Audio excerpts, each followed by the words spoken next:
Welcome to another video on SRID Cloud. This is a continuation of the previous video. This is the second part to describe how to install OpenShift on the environment. In the first part, we saw how to prepare the environment. We set up the services system, which is otherwise called the Bastion system, and set up the DNS and web server and all that. So in this part, we will see how to download the OpenShift installer and also the OpenShift client programs and set up the cluster. So let's get started. I'm going to download OpenShift files. First of all, the client files, which includes kubectl and the OC. So let me use the wget command to do that.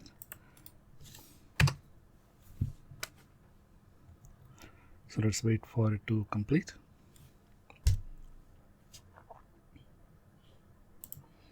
Yeah, got completed.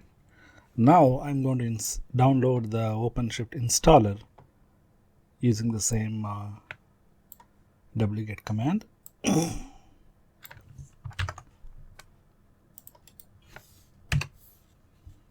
And let's wait for it to complete.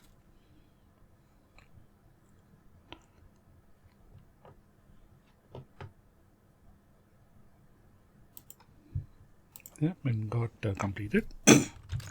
So I have both these files here, and I'm going to unzip them. -zvxf, the first one, the client file. It unzipped OC and kubectl. OC is similar to kubectl, but OC stands for OpenShift client, and kubectl is the plain vanilla Kubernetes client. Now the second one,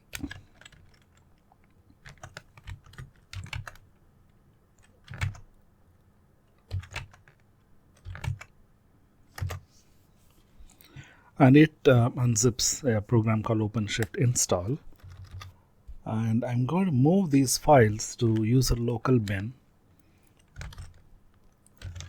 kubectl to user local bin, similarly OC to user local bin, and finally the OpenShift install to user local bin. Okay, so now I should be able to run the OC version. There it is 440 OKD, and also the OpenShift install version, and that is also there. Same version, 440. How about kubectl version?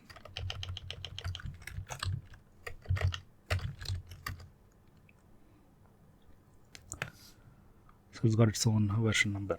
Anyway, so with these three files in place, then our next step is to run the OpenShift install to generate the ignition files for Bootstrap, master node, and worker nodes. So before that, we need to set up something called install config YAML file. So let's see how it is done. So this is the install config file, a sample one, which we are going to use. The base domain is set to okd.local. That is what we have been using in the DNS setup. Others are also made available here. One is the cluster network. This is the network on which the pods are going to talk to each other inside the cluster. And here is the service network. This is where the services of the pods, say for example, there is a HTTP service on one of your pods, and how to make it available to the external world. This is the IP address used underneath.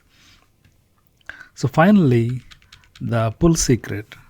So here is the fake pull secret that we all can use to bypass the real one. But if you want, you can go to your Red Hat developer network and get the pull secret for your account and copy and paste it here.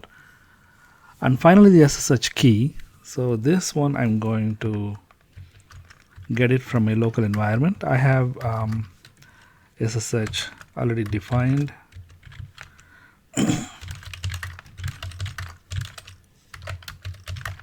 So here is the id rsa.pub, the public file.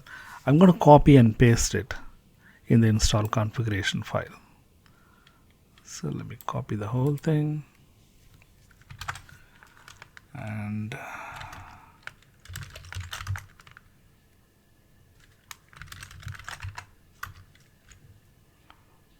paste it here within single quotes.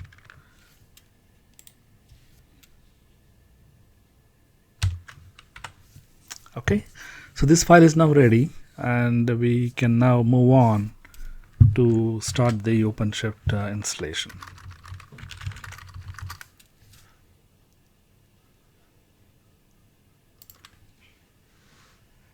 So I'm going to run the install program now from a specific directory.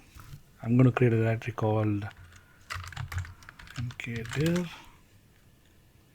install dir, and then inside the install dir I'm going to copy the file that I showed you just now.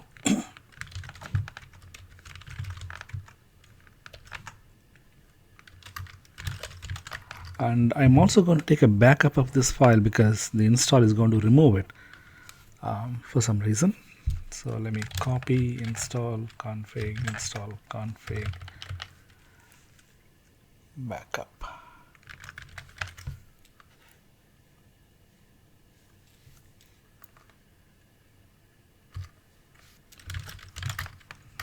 Okay, once again let's take a look at the install config YAML file. This is what we just saw a moment ago. So now I'm going to run the install program. This will not install everything, but it will create manifests, the manifest files that are needed to configure Bootstrap master and worker nodes. So let me do that. OpenShift install create manifests under the directory install dir /.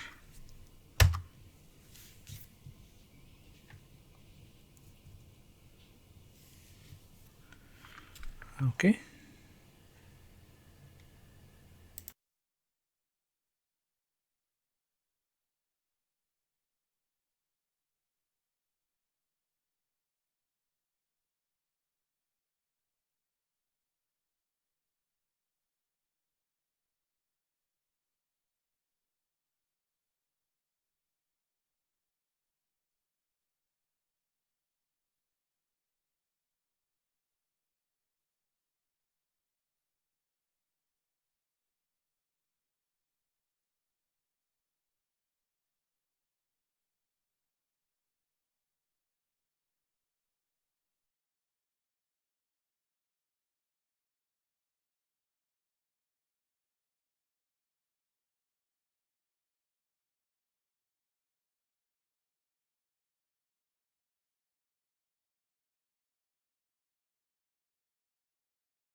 and these are the ignition files generated. So these are not machine readable actually. Even if I say master.ign is going to be looking like this.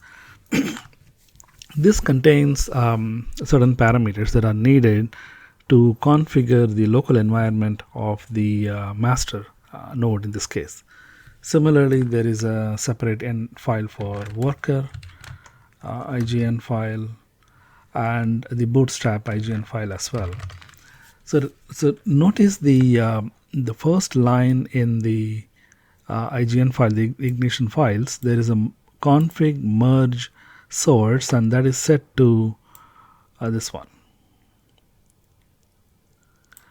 So it is set to the API int lab okd.local, and that should resolve to the services machine on which we are doing this now. So that is the DNS setup that we did. This is why setting up a DNS in the environment is very, very important, because everything revolves around host names.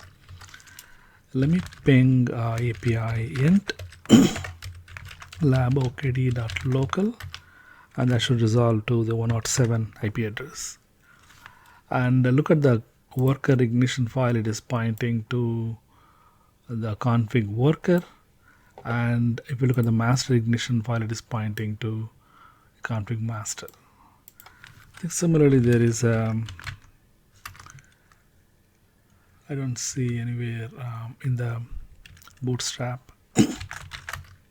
Okay, so this is applicable only for master and worker nodes. So anyway, these ignition files are now available. We need to copy them over to the web server that we set up on the same machine. So let's see how it can be done. And not only that, we need to download the kernel files of CoreOS, the VM Lindsay and initrd, and copy them as well to the web server that we set up under the covers.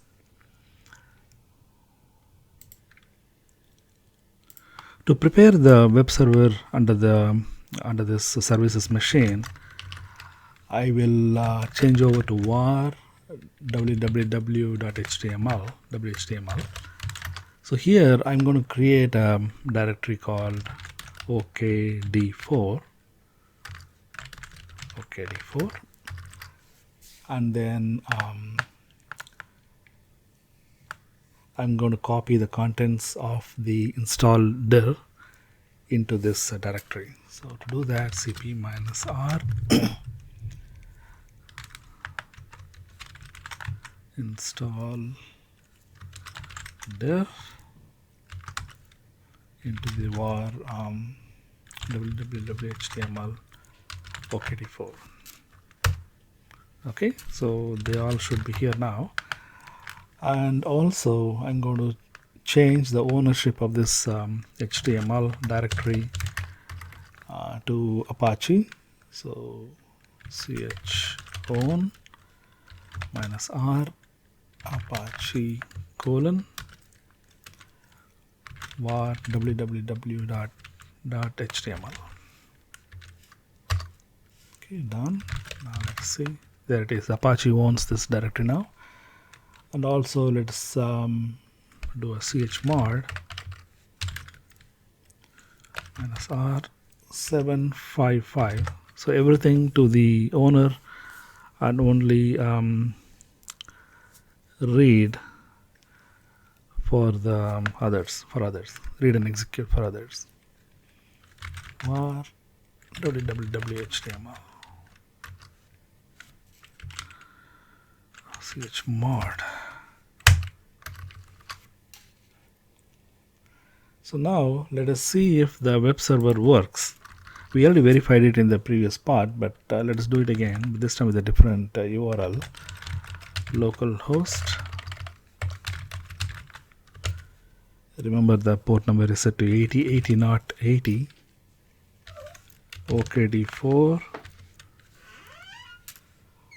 metadata.json. Okay, we got the file back. We got the reply back. So the web server is working with the newly supplied content.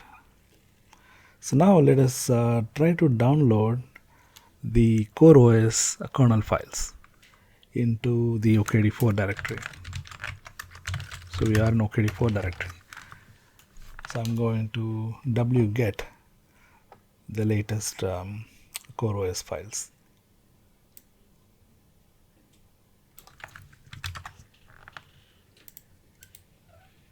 So here is the file that I'm going to download.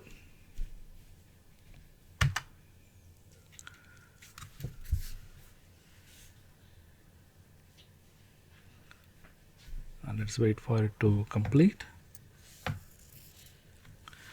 And now I'm going to download another file, which is a signature file for this download.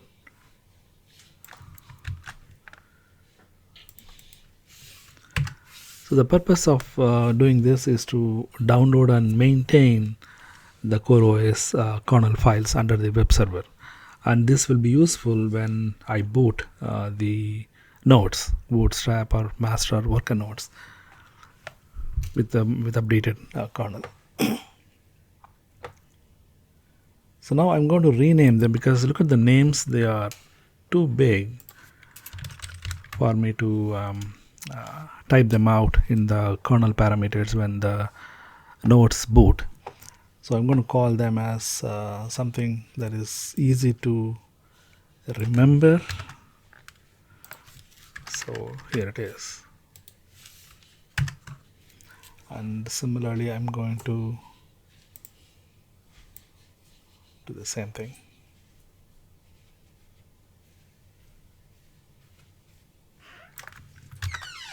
For the signatures file. Okay. So now they are very tiny, FCOS raw XC and FCOS raw XC sig. They are easy to remember. And finally, I think I have done this before, but let me do it again. ch1 minus r apache var www.html and chmod minus r 755 var www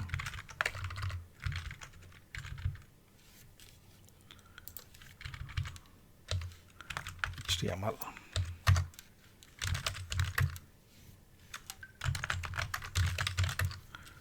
So this is now ready. Now we need to start booting our machines, the Bootstrap node to begin with.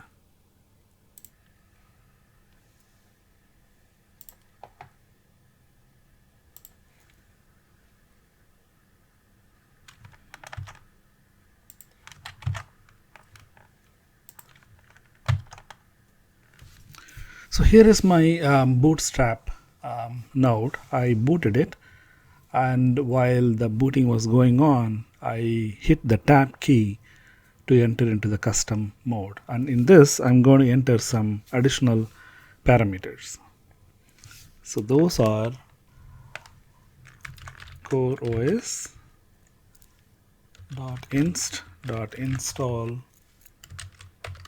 dev equal to /dev sda, and the second one will be the kernel file that I downloaded and kept in the web server of the services machine. Its IP address is 192.168.40.107. So here is how I'm going to add it here. So CoreOS.inst.image URL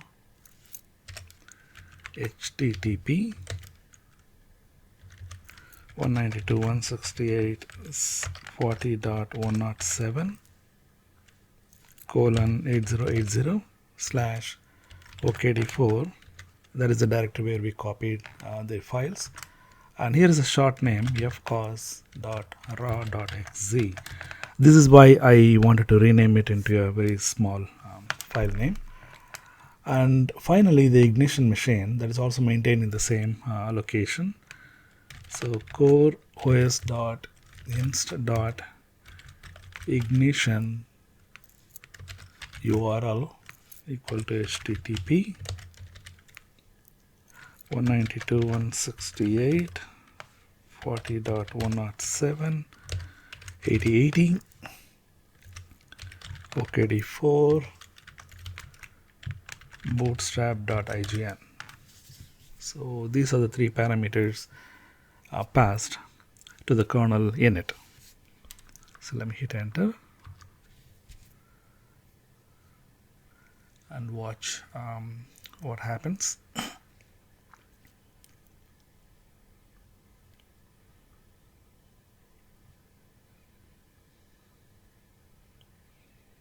Okay, you can see the files are now getting downloaded from the web server that we set up,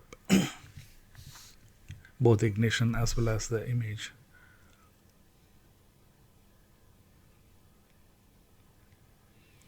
Let's wait for this to complete.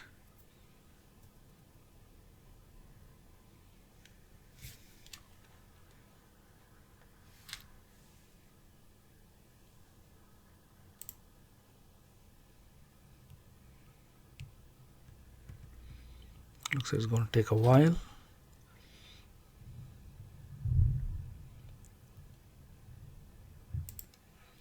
Yeah, so the operating system booted on this. There are some messages appearing on the screen. Don't worry about them, that is normal. So now the Bootstrap node is up and running, and it is in healthy state because I'm seeing the login prompt.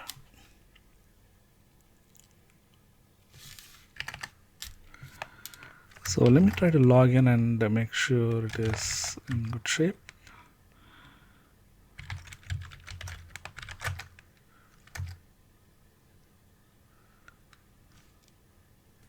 Okay, maybe the login password is wrong. Anyway, so the Bootstrap node is now up and running. Now it is ready to. We are ready to set up the other systems, the master node and the worker nodes, in a similar way.